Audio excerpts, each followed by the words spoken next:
ആകാശവാണി. നമസ്കാരം. വാർത്തകൾ വായിക്കുന്നത് ഗീതു പ്രകാശ്. പ്രധാന വാർത്തകൾ. പ്രധാനമന്ത്രി നരേന്ദ്രമോദിയുടെ പ്രതിമാസ റേഡിയോ പ്രക്ഷേപണ പരിപാടി മൻ കി ബാത്തിന്റെ 117ാം പതിപ്പ് ഇന്ന് രാവിലെ 11 മണിക്ക് ജനങ്ങളുമായി ആശയങ്ങൾ പങ്കുവയ്ക്കും. ബഹിരാകാശത്ത് വെച്ച് ഉപഗ്രഹങ്ങളെ കൂട്ടിയോജിപ്പിക്കുന്ന ISROയുടെ ഡോക്കിംഗ് മിഷൻ സ്പേഡെക്സ് നാളെ വിക്ഷേപിക്കും. പ്രതീക്ഷയോടെ രാജ്യം. യാത്രാ ക്യാബുകൾ വ്യത്യസ്ത നിരക്ക് ഈടാക്കുന്നത് അന്വേഷിക്കാൻ ഉപഭോക്തൃ സംരക്ഷണ അതോറിറ്റിക്ക് നിർദ്ദേശം നൽകി കേന്ദ്രമന്ത്രി പ്രഹ്ലാദ് ജോഷി. കേരള ഗവർണർ ആരിഫ് മുഹമ്മദ് ഖാൻ ഇന്ന് സ്ഥാനമൊഴിയും. നിയുക്ത ഗവർണർ രാജേന്ദ്ര വിശ്വനാഥ് ആർലേക്കർ പുതുവത്സര ദിനത്തിൽ സംസ്ഥാനത്തെത്തും. ദക്ഷിണ കൊറിയയിൽ വിമാനാപകടത്തിൽ 29 മരണം. Border Gavaskar trophy test cricket പരമ്പരയുടെ 4ാം മത്സരത്തിൽ ഇന്ത്യയ്ക്കെതിരെ ലീഡ് ഉയർത്തി ഓസ്ട്രേലിയ. വാർത്തകൾ വിശദമായി. പ്രധാനമന്ത്രി നരേന്ദ്രമോദി ആകാശവാണിയിലൂടെ ജനങ്ങളുമായി ആശയങ്ങൾ പങ്കുവയ്ക്കുന്ന പ്രതിമാസ റേഡിയോ പരിപാടിയായ മൻ കി ബാത്തിന്റെ 117ാം പതിപ്പ് ഇന്ന് രാവിലെ 11 മണിക്ക് ആകാശവാണിയുടെയും ദൂരദർശന്റെയും എല്ലാ ശൃംഖലകളിലും പരിപാടി തത്സമയം കേൾക്കാം. തുടർന്ന് പ്രാദേശിക ഭാഷകളിലും മൻ കി ബാത്ത് ലഭ്യമാകും. മുൻ പ്രധാനമന്ത്രി ഡോക്ടർ മൻമോഹൻ സിംഗിന് വിട നൽകി രാജ്യം. സംസ്കാര ചടങ്ങുകൾ ഇന്നലെ ന്യൂഡൽഹിയിലെ നിഗംബോധ് ഘട്ടിൽ പൂർണ്ണ ഔദ്യോഗിക ബഹുമതികളോടെ നടന്നു. രാഷ്ട്രപതി, ഉപരാഷ്ട്രപതി, പ്രധാനമന്ത്രി, കേന്ദ്രമന്ത്രിമാർ, ലോക്സഭാ സ്പീക്കർ, സേനാ മേധാവിമാർ, കോൺഗ്രസ് നേതാക്കൾ തുടങ്ങിയവർ മുൻ പ്രധാനമന്ത്രിക്ക് അന്തിമോപചാരം അർപ്പിച്ചു. വ്യാഴാഴ്ച രാത്രിയാണ് സാമ്പത്തിക വിദഗ്ധൻ കൂടിയായ ഡോക്ടർ മൻമോഹൻ സിംഗ് അന്തരിച്ചത്. അതിനിടെ ഡോക്ടർ മൻമോഹൻ സിംഗിന് സ്മാരകം നിർമ്മിക്കാൻ സ്ഥലം കണ്ടെത്തുമെന്ന് കേന്ദ്ര ആഭ്യന്തര മന്ത്രാലയം അറിയിച്ചു. ബഹിരാകാശത്ത് വെച്ച് ഉപഗ്രഹങ്ങളെ കൂട്ടിയോജിപ്പിക്കുന്ന ISROയുടെ ഡോക്കിംഗ് മിഷൻ സ്പേഡെക്സ് നാളെ വിക്ഷേപിക്കും. വിശദാംശങ്ങളിലേക്ക്. PSLV C-60 വിക്ഷേപണ വാഹനമാണ് സ്പേഡെക്സ് മിഷൻ ഉപഗ്രഹങ്ങളെ വഹിക്കുക. നാളെ രാത്രി 9:58 ശ്രീഹരിക്കോട്ടയിലെ സതീഷ് ധവാൻ ബഹിരാകാശ കേന്ദ്രത്തിൽ നിന്നാണ് വിക്ഷേപണം. 2 കൃത്രിമ ഉപഗ്രഹങ്ങളെ 470 കിലോമീറ്റർ ഉയരത്തിലുള്ള സർക്കുലർ ലോ എർത്ത് ഓർബിറ്റിൽ വെച്ച് കൂട്ടിച്ചേർക്കുകയാണ് ദൌത്യത്തിന്റെ ലക്ഷ്യം. STX-01 ചേസർ, STX-02 ടാർഗറ്റ് എന്നിവയാണ് ഉപഗ്രഹങ്ങൾ. സ്പേഡെക്സ് പരീക്ഷണം വിജയമായാൽ ബഹിരാകാശ ഡോക്കിംഗ് സംവിധാനമുള്ള 4ാമത്തെ രാജ്യമായി ഇന്ത്യ മാറും. 220 കിലോഗ്രാം ഭാരമാണ് ഓരോ പേടകത്തിനുമുള്ളത്. ഒരുമിച്ച് വിക്ഷേപിച്ച ശേഷം ഈ പേടകങ്ങൾ തമ്മിലുള്ള അകലം പതിയെ കുറച്ചു കൊണ്ടുവന്നാണ് കൂട്ടിയോജിപ്പിക്കുക. ഇന്ധനവും ഊർജ്ജവും കൈമാറാനും ഒരൊറ്റ പേടകം പോലെ പ്രവർത്തിക്കാനും ഇവയ്ക്ക് സാധിക്കും. 66 ദിവസം കൊണ്ടാകും പരീക്ഷണം പൂർത്തിയാവുക. 2 കൃത്രിമ ഉപഗ്രഹങ്ങളെ ബഹിരാകാശത്തിൽ വെച്ച് കൂട്ടിച്ചേർക്കുന്നതിലൂടെ ചരിത്രപരമായ ദൌത്യമായിരിക്കും ISRO പൂർത്തീകരിക്കുകയെന്ന് കേന്ദ്ര സഹമന്ത്രി ജിതേന്ദ്ര സിംഗ് പറഞ്ഞു. News desk, Akashvani. യാത്രാ ക്യാബുകൾ വ്യത്യസ്ത നിരക്ക് ഈടാക്കുന്നത് സംബന്ധിച്ച ആരോപണങ്ങൾ അന്വേഷിക്കാൻ കേന്ദ്ര ഉപഭോക്തൃ സംരക്ഷണ അതോറിറ്റിക്ക് കേന്ദ്രമന്ത്രി പ്രഹ്ലാദ് ജോഷി നിർദ്ദേശം നൽകി. ആൻഡ്രോയിഡ്, ആപ്പിൾ ഉപകരണങ്ങളിൽ ഒരേ ദൂരയാത്രകൾക്ക് വ്യത്യസ്ത നിരക്കുകളാണ് ഈടാക്കുന്നത്. ഇതേക്കുറിച്ച് വിശദമായ അന്വേഷണം നടത്തി എത്രയും വേഗം റിപ്പോർട്ട് സമർപ്പിക്കാൻ CCPAയോട് ആവശ്യപ്പെട്ടിട്ടുണ്ടെന്ന് കേന്ദ്രമന്ത്രി സമൂഹ മാധ്യമത്തിൽ കുറിച്ചു. ഭക്ഷ്യസാധന വിതരണ ആപ്പുകൾ, ഓൺലൈൻ ടിക്കറ്റ് ബുക്കിംഗ് ആപ്പുകൾ തുടങ്ങി മറ്റ് മേഖലകളിലേക്കും പരിശോധന നടത്താൻ അദ്ദേഹം നിർദ്ദേശം നൽകി. ഉപഭോക്തൃ ചൂഷണത്തോട് സർക്കാർ ഒട്ടും സഹിഷ്ണുത കാണിക്കില്ലെന്നും കേന്ദ്രമന്ത്രി വ്യക്തമാക്കി. സംയുക്ത സൈനികാഭ്യാസമായ സൂര്യകിരണിന്റെ 18ാം പതിപ്പിൽ പങ്കെടുക്കാൻ 334 പേരടങ്ങുന്ന ഇന്ത്യൻ കരസേനാ സംഘം നേപ്പാളിലേക്ക് പുറപ്പെട്ടു. ഈ മാസം 31 മുതൽ അടുത്ത മാസം 13 വരെയാണ് പരിപാടി. പർവ്വത മേഖലകളിലെ തീവ്രവാദ വിരുദ്ധ പ്രവർത്തനങ്ങൾ, ദുരന്ത നിവാരണം തുടങ്ങിയവയിൽ പരസ്പര പ്രവർത്തനക്ഷമത വർദ്ധിപ്പിക്കുകയാണ് സൈനികാഭ്യാസത്തിന്റെ ലക്ഷ്യം. ഈ വാർത്തകൾ ആകാശവാണിയിൽ നിന്ന്.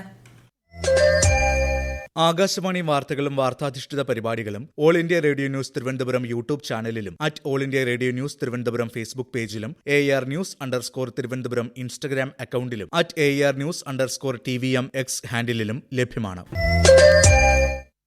ബീഹാറിലേക്ക് നിയോഗിക്കപ്പെട്ട ശ്രീ ആരിഫ് മുഹമ്മദ് ഖാൻ ഇന്ന് കേരള ഗവർണർ സ്ഥാനമൊഴിയും.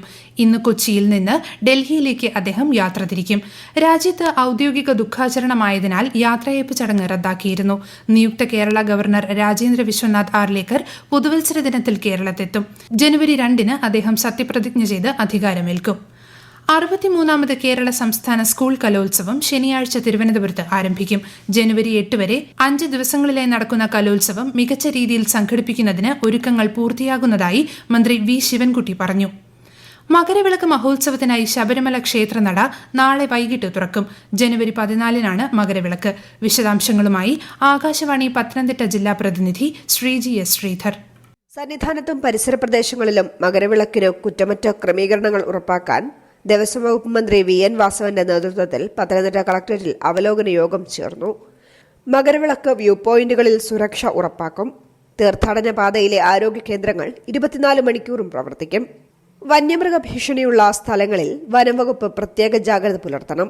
ജനുവരി 12, 13, 14 തീയതികളിൽ കൂടുതൽ ഭക്തജന തിരക്ക് പ്രതീക്ഷിക്കുന്നതിനാൽ നിയന്ത്രണത്തിന് പോലീസ് പ്രത്യേകം പദ്ധതി തയ്യാറാക്കിയിട്ടുണ്ട്. 92ാമത് ശിവഗിരി തീർത്ഥാടനത്തിന് നാളെ തുടക്കമാകും. നാളെ രാവിലെ പതാക ഉയരുന്നതോടെയാണ് 3 ദിവസം നീളുന്ന തീർത്ഥാടനം ആരംഭിക്കുക. മന്ത്രി MB രാജേഷ് തീർത്ഥാടനം ഉദ്ഘാടനം ചെയ്യും.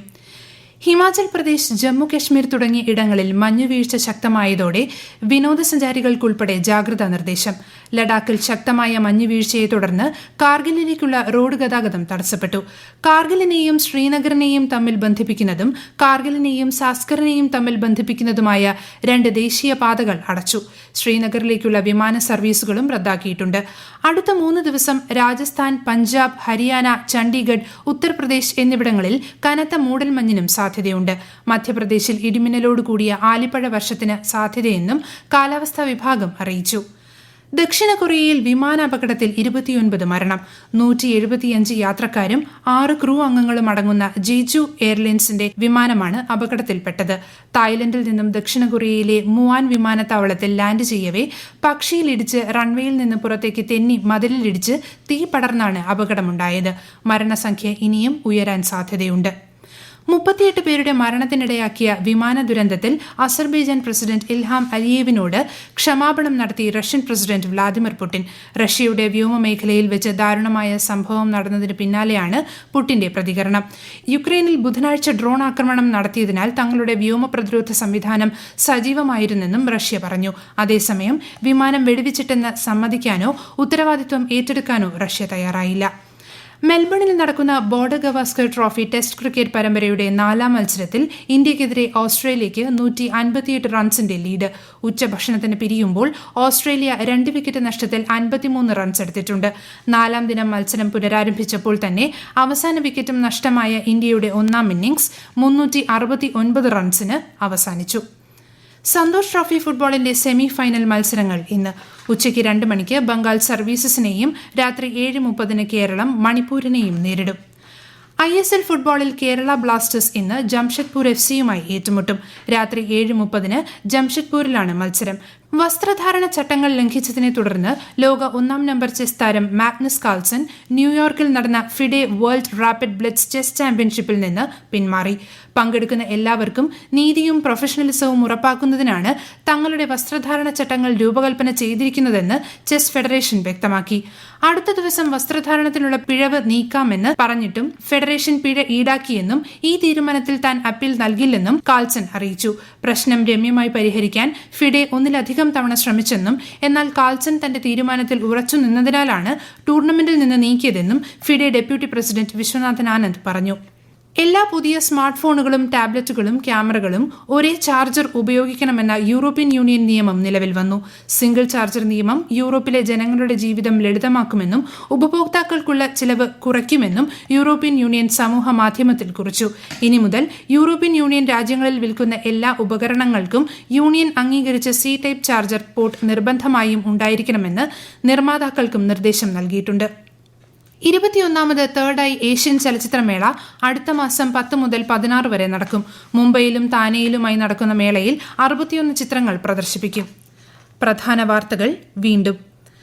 പ്രധാനമന്ത്രി നരേന്ദ്രമോദിയുടെ പ്രതിമാസ റേഡിയോ പ്രക്ഷേപണ പരിപാടി മൻ കി ബാത്തിന്റെ 117ാം പതിപ്പ് ഇന്ന് രാവിലെ 11 മണിക്ക് ജനങ്ങളുമായി ആശയങ്ങൾ പങ്കുവയ്ക്കും.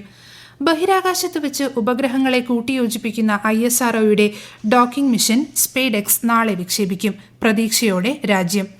യാത്രാ ക്യാബുകൾ വ്യത്യസ്ത നിരക്ക് ഈടാക്കുന്നത് അന്വേഷിക്കാൻ ഉപഭോക്തൃ സംരക്ഷണ അതോറിറ്റിക്ക് നിർദ്ദേശം നൽകി കേന്ദ്രമന്ത്രി പ്രഹ്ലാദ് ജോഷി. കേരള ഗവർണർ ആരിഫ് മുഹമ്മദ് ഖാൻ ഇന്ന് സ്ഥാനമൊഴിയും. നിയുക്ത ഗവർണർ രാജേന്ദ്ര വിശ്വനാഥ് ആർലേക്കർ പുതുവത്സര ദിനത്തിൽ സംസ്ഥാനത്തെത്തും. ദക്ഷിണ കൊറിയയിൽ വിമാനാപകടത്തിൽ 29 മരണം. Border Gavaskar trophy test cricket പരമ്പരയുടെ 4ാം മത്സരത്തിൽ ഇന്ത്യക്കെതിരെ ലീഡ് ഉയർത്തി ഓസ്ട്രേലിയ. വാർത്തകൾ കഴിഞ്ഞു. അടുത്ത വാർത്താ പ്രക്ഷേപണം ഉച്ചയ്ക്ക് 12:30.